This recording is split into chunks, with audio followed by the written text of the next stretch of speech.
Assalamualaikum warahmatullahi wabarakatuh. Selamat pagi anak-anak. Gimana kabar kalian hari ini? Semangat kan untuk belajar hari ini? Sebelum kita masuk pada belajar hari ini, Ibu minta kepada Fantika untuk memimpin doa terlebih dahulu ya. Dan sesuai kepercayaan kita masing-masing berdoanya. Amin. Sebelum kita memasuki pelajaran hari ini, kita absen dulu ya, siapa yang tidak hadir hari ini.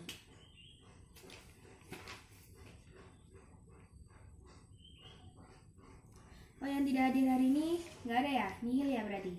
Oh iya. Pada materi ini kita belajar pada bidang akuntansi ya.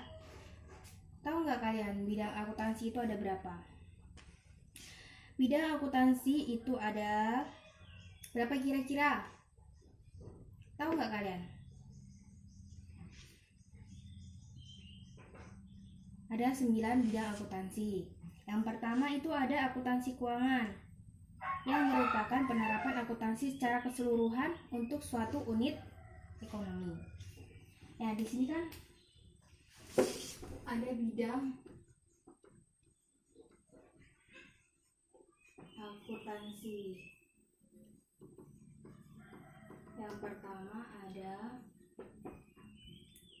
akuntansi keuangan.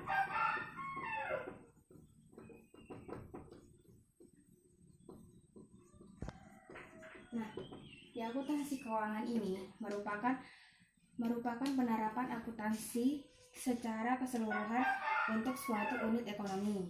Nah, yang keduanya ada akuntansi manajemen.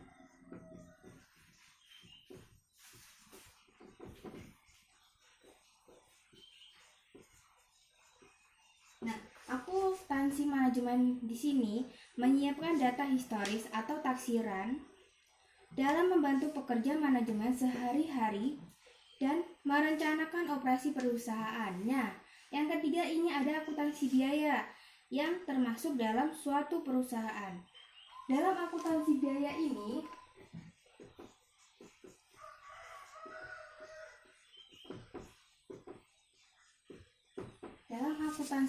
ini berhubungan dengan penentuan suatu pengawasan biaya dalam suatu perusahaan.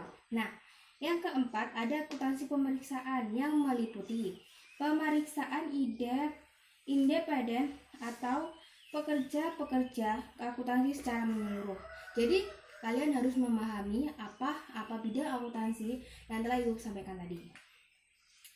Akuntansi kelima yaitu akuntansi perpajakan yang meliputi persiapan pelaporan, pembayaran atau pengembalian pajak serta pemenuhan prosedur-prosedur dalam perpajakan.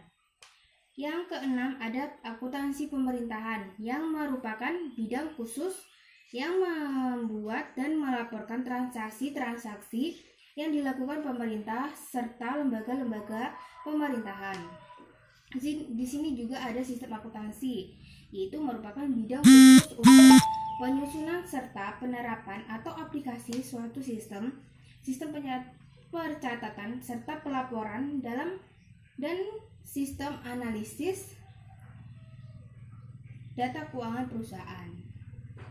Nah, di sini ada akuntansi kemasyarakatan yang merupakan bidang baru dalam akuntansi yang bertujuan untuk melakukan pengukuran atas kerugian atau keuntungan kebijakan publik bagi masyarakat. Dan terakhir itu ada akuntansi pendidikan yang dimaksudkan untuk pelaksanaan pekerja pengembangan ilmu akuntansi. Nah, di sini kan ada 9 bidang akuntansi. Jadi kalian harus bisa memahami semua bidang tersebut. Nah, di sini ada unsur-unsur neraca juga. Unsur neraca itu ada aktiva dan pasiva. Yaitu aktiva itu ada aktiva lancar dan aktiva tidak lancar. Dan aktiva tetap. Nah, di sini kan ada aktiva lancar, yaitu di sini aktiva lancar yaitu aktiva yang dimiliki di perdagangan atau dengan tujuan jangka pendek dan diharapkan akan direalisasi dalam jangka waktu 12 tahun dari tanggal neraca. Bentuk-bentuk aktiva lancar itu seperti kas, efek, surat berharga, piutang usaha, wesel tagihan, dan perlengkapan. Di sini juga ada aktiva tetap. Yang aktiva tetap itu berwujud yang dipergunakan dalam operasi perusahaan yang mempunyai unsur ekonomi lebih dari 1 tahun atau yang sifatnya relatif tetap. Contohnya kendaraan, peralatan kantor, mesin-mesin gedung, dan tanah yang digunakan untuk lokasi usaha. Nah, yang ketiga ada aktiva tidak berwujud. Di dalam aktiva tidak berwujud ini, aktiva yang berupa perusahaan dalam memperoleh pendapatan. Di sini ada nilainya, tetapi tidak ada bentuknya. Yang termasuk dalam aktiva tidak terwujud itu seperti hak paten, hak cipta, hak merek, franchise atau waralaba, dan goodwill yaitu penghargaan. Nah, yang selanjutnya itu ada kewajiban atau hutang. Kita akan memiliki kewajiban atau hutang tersebut. Nah, kewajiban itu dibagi menjadi 2, yaitu kewajiban jangka pendek dan jangka panjang. Di sini kalian harus memahami kewajiban itu dibagi menjadi 2.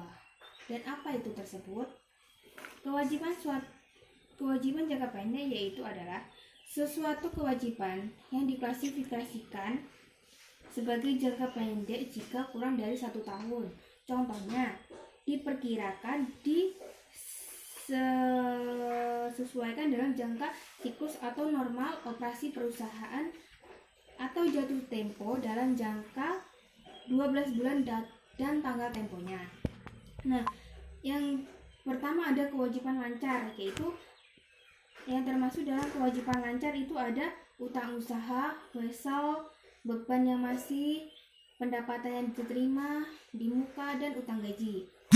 Yang ada kewajiban jangka panjang, yaitu adalah keharusan membayar kepada pihak lain dalam jangka waktu yang relatif lama atau lebih dari 1 tahun. Nah, Ibu kira sudah paham ya sampai di sini. Jadi kalian harus